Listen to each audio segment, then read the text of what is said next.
with the underlying idea of this resolution that there should be ceiling put on the income to begin with of the civil servants. This class of civil servants has been created by the erstwhile rulers of India, the British imperialists.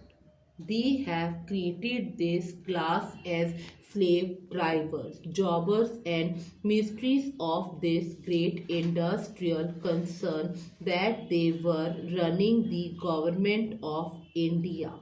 After freedom, more particularly today, when we are thinking in terms of planning, when we are thinking in terms of closing the gap between the high and the low income in this country, when we are thinking in terms of raising the living standards of the common people, we have got to think in terms of even slashing the highest salaries that have been awarded to this class of people, to this class of civil servants by the earlier rulers of this country.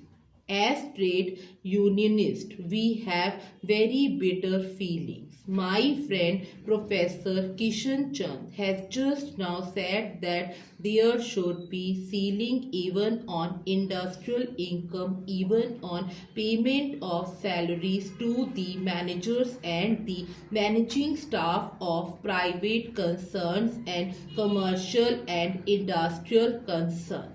I entirely agree with that proposition.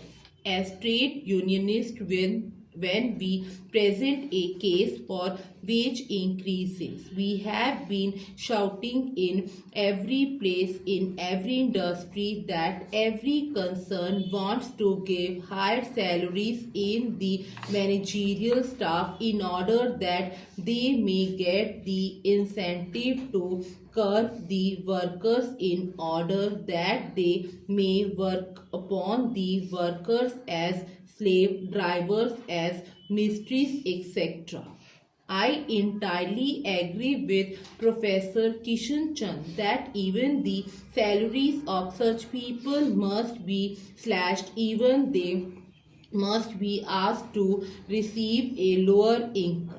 Just as a private industrialist, in the interest of the exploitation, in the interest of curbing down ordinary labor, wants to pay higher salary to the supervisory staff, to the managerial staff. Similarly, the government of India, the earlier government of India, the British government, was paying higher salary to this type of managerial staff of this slave concern. Today, sir, we are thinking in terms of covering up this gap, of shortening this gap, and in such circumstances, it is absolutely necessary that on the one hand we raise the incomes of the lower income groups, and on the other slash down the incomes of the higher salaried people.